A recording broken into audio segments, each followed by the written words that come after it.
What's going on, everyone? My name is Nicholas Merton here at DataDash, and today is January 4th of 2023. Well, folks, I hope you all are having a fantastic day wherever you are. I got the year right this time. In today's video, though, I want to spend some time to talk about what I can only call the altcoin reckoning. Now, I don't mean to be too doom and gloom or try to spark any unnecessary FUD, but we've got to spend some time to not only talk about Bitcoin's lackluster performance, but also dive into talking a little bit about Ethereum and the broader altcoin space, because something right now is signaling that we've got some troubling times ahead. In fact, it's our leading topic we talked about in the Dash report this month. So we're going to be diving into this topic a bit more as we go through the video. If you happen to enjoy my rambling, drop a like. It's one of the best ways you can support the channel. It's free. And let's go ahead and kick off the rambling. All right. So I want to go ahead and dive into this topic here. You all know we've consistently been focusing in on a lackluster performance of Bitcoin's price. Again, not here to spark too much unnecessary FUD, but everything is signaling that we are likely going to be moving lower. Relief rallies have gotten weaker. Price action is not showcasing any signs that we need to rush into building positions after we got out around 24 to 25K back during August in the relief rally. And on top of that as well, when we take a look at that market order flow across the major order books for Binance and leading exchanges like Huobi, we can see that right now, even though price has moved slightly up from where we were about a week ago, about $200 in price, so pretty much indifferent, the CVD, the cumulative volume delta, otherwise known as the market order flow, is looking abysmal, still in the red. No signs of FOMO or momentum. So we know this for Bitcoin. We understand here that right now there is not that kind of market order flow demand. And the same goes for a lot of altcoins like Ethereum. You guys can get access to these features through the multi-book feature, where you can look across a variety of exchanges in the crypto space through Bookmap's exclusive multi-book tool. I definitely recommend you guys check it out at the link down below in the description. It helps me to be able to look just beyond price and see that right now the demand is not there for crypto.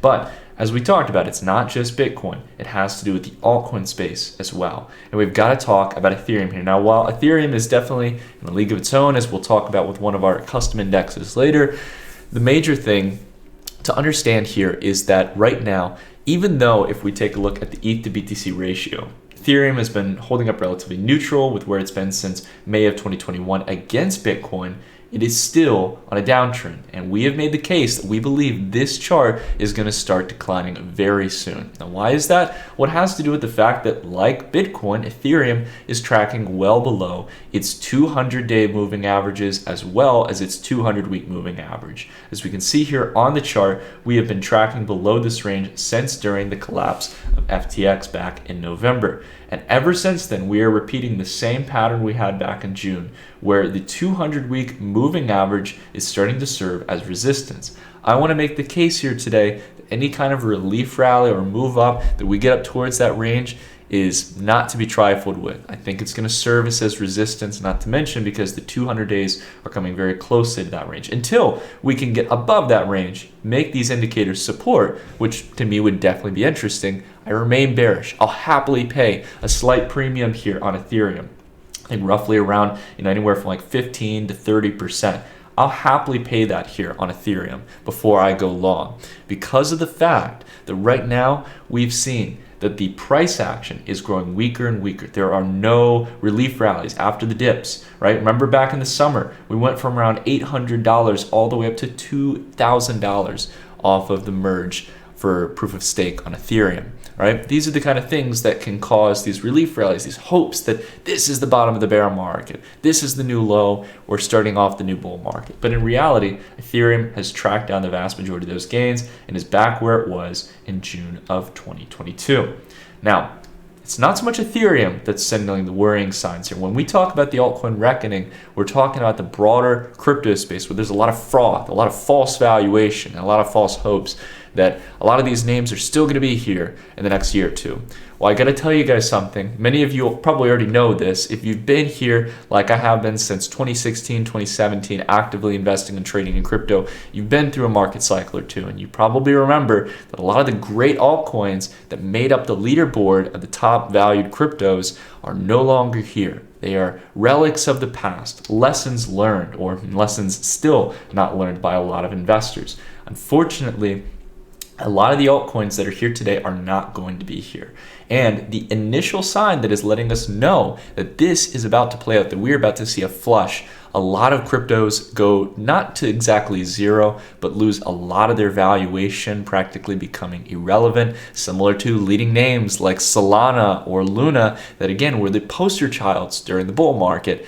The big worrying sign here is what I'm seeing here within the 100 minus BTC dominance chart. Now this is a very simple way to measure altcoin dominance in the market. And as you can see during bull markets, this metric expands because it's basically subtracting Bitcoin dominance from a value of 100, essentially giving us all of the market dominance outside of Bitcoin. So as we can see, just looking at this chart during the last bull market, it expanded heavily up towards around 60%. But here's the important catch. Every time we came up to around 60%, we would move a little bit above it. We would deviate above that range. And we could see that that happened time and time again, showing at least some signs of optimism, hopes of higher levels. But this time around, we did not get that deviation. We stayed well below at this 60% range. And on top of that, we are now below the 200-day moving average. Now, this is the first time since back in June of 2022. All right, now albeit it's at a higher level, we got to see whether or not this can hold. Because quite frankly, if this starts to serve as resistance and we have a red week down after already having 5 consecutive weeks, this could be the early stage sign to run for the hills. Now this isn't the only chart that's starting to look concerning here. We got to look at one of our other custom indicators. BTC, ETH, USDT, and USDC dominance. This is a custom aggregate indicator that measures the dominance of the 4 largest players in the crypto space, from Bitcoin to Ethereum and stablecoin liquidity. It's important to get a more custom index like this that unfortunately a lot of people aren't aware of or don't know how to track. This indicator will give us the advantage, the hedge, or I guess the alpha essentially, to be able to get ahead of the market. Now, why is that? Because if we take a look throughout history, we can see that stablecoin liquidity, which to be honest, unfortunately, is factored in here into the altcoin dominance. If we, in this custom indicator, factor in for stablecoin liquidity and really move Ethereum and Bitcoin into their own league here, separate from all of these speculative and more high-risk altcoins in the market, we can start to get a view as to whether or not we are really in oversold territory or still have a ways to go. And I think that the latter is entirely true here, folks. We are not only expected to revisit back up to previous ranges in the past due to the fact that we have yet to get to the traditional decline percentages in altcoin dominance that we see in a typical crypto bear market. But as we have emphasized here, we are entering into uncharted territory.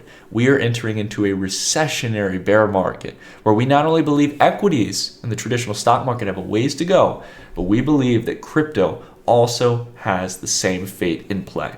Right now, we are only at 75% dominance for the 2 leading cryptos and their stablecoin counterparts. Back in December of 2020, we saw a revisit all the way up to 90% dominance for these 4 plays. These 4 coins held 90% dominance on the entire crypto space. And it's important to note that this wasn't even at the bottom yet, right? Think back again, the bottom for the previous bear market, if we understand from Bitcoin, was back around December of 2018, coming into January of 2019, right? Right here in the smack middle of December, when we had that retest on the 200 week, right? Typical bear market setup in that pocket between the 200 week EMA as well as the 200 week simple moving average. All right, that's usually what we see in a crypto bear market bottom.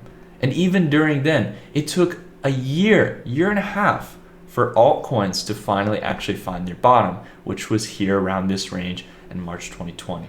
Right? When we started to move into 2020, that's when we started to get that opportunity where altcoins started to really bleed and sell off right before they had a killer rally. So the big thing I want to emphasize here is that even if you're trying to pick the bottom in the market, if you think the bottom is in, which to be honest, we still don't have any clear signs of just yet, or at least no need to rush, altcoins bottoming are likely going to be much further out. You are much better off getting exposure to the safe established plays like Bitcoin and Ethereum to start, and then eventually trading in to altcoins when their dominance levels are much smaller. It tends to be that altcoin cycles are very short-lived. But what can happen is a slow but steady bleed of dominance over a long period of time, even after the lows are in dollar terms. So the key thing I want to emphasize here is that we've got a lot of froth here. We got a lot of unnecessary valuation that a lot of these plays genuinely, if you want to put it candidly, they don't deserve. There is no fundamental use case on a lot of altcoins, right? And there's a reason why they all move in tandem during these short speculative periods, right? Again, I don't want to be too negative here, guys. I just want to be realistic. I want you guys to be able to protect some of the money you've made back, say, in 2021 or 2020. Some of you who've been viewers of the channel for a long time, and those of you maybe just getting started, it's important to protect yourselves. And one of the big things that we did within our recent newsletter that we put out was focus in on what kind of dollar or market cap based values could we expect for these altcoins, right? If you guys like this kind of analysis here, I not only ask if you guys can just drop a like here, but again, we really try to emphasize the euphoria that goes on. This is why, again, we've been talking heavily against heavily retail exposed. And when I say retail, I mean retail traders who are essentially buying investments, who only have a couple $1,000s in their portfolio, a couple $100, right? Everyday investors who are just trying their best to put away money and hedge against inflation. Unfortunately, are getting caught up buying the dip in companies like Tesla, which, albeit while they're down 75%, can easily go down to 85%, or down to 90% in this bear market. And as you can see, big difference between $100 per share to $38 per share, or a 75% decline down to a 90% decline. It doesn't sound like much, right? Almost sounds kind of arbitrary if you're just buying the dip, but in reality, it makes all the difference. It is a huge percentage difference. And that's why, again, we sold a lot of our positions like Uni at around $8 to $9 here. I think it was actually more around like $7, $8 to be fair, during that relief rally versus where it is now. And when we're recommending here to get out of ETH, get out of all these plays here around 1,800 to 2,000 during the peak of the relief rally back in August. We're all about helping you guys to protect yourselves and make sure you've got the ample liquidity to buy the dip when we finally get it. This is going to be a really exciting opportunity that we get. We're going to have a lot of these plays filtered out, like the dot-com bubble. 95, 98% of the IPOs flushed out. So we have a very clear palette of what investments are actually not going to go to zero or have a much lower degree of chance to go into zero. And on top of that, we're going to get them at better discounts, better market capitalizations. So we can obviously make those multiples that we know will come during the next bull market. And that's, again, why we focus this month on the Dash Report. I just want to remind you guys again, we focus in on these kind of big topics in the Dash Report. We do an article each month that either focuses in on a big element of crypto markets or equities. One of the big things we focused on is this Altcoin Reckoning, the final flush, and where we could start to see market capitalizations go in a lot of the major industries or sectors of crypto before we really have found our bottom, and where we can really start to find good discount opportunities in some of these plays. Now, if you guys are interested, you can get 20% off signing up for the Dash Report, but I just want to emphasize it's much more than a newsletter here. It's not only a great way you guys can support the channel, but you guys get access to the Dash Report discussion group where you can chat with other like-minded Dash Report members. There's hundreds of members in the group chat. You can get to chat, ask questions. I'll even answer questions in there as well. We've got the exclusive market updates. We just put one out yesterday, sharing my thoughts on Tesla and a lot of other major charts in the market. And on top of that, you guys will get my trade alerts. You guys will get all types of different information outside of just the newsletter itself. We are constantly trying to add more features and value to it. And the big thing here is that you guys will know when I'm going to be buying that dip. You're going to hear it there first. It's how we're able to do this channel long term. The newsletter provides that sustainable level of revenue for us here to be able to do YouTube full time and provide the free content here on the channel that we love creating for you guys. The vast majority of what we put out is free here, but the newsletter adds in that extra touch where you guys get a bit more of a personal side where what are my thoughts in the market? What am I doing right now with my capital? And right now, to be candid with you guys, we are in cash, but we are getting ready and preparing for that major move in the coming months to the next year. All right. We don't know exactly when the bottom's going to come in, but we know what kind of signs to look for before we really need to start taking risk in the market. Anyways, guys, even if you can't buy the Dash report, it's okay. I just wanted to share this with you guys here. If you like the video, drop a like. It's one of the best ways you can support the channel. And more importantly, share this video with family members, friends, because we've got to warn people, folks, there is no clear signs of a bottom just yet. And it's not about FOMOing in and chasing each and every bump up in price on the daily time frame, but rather waiting for the real signs of consolidation and accumulation to showcase themselves, for market order flow to start turning positive before we really start to get bullish.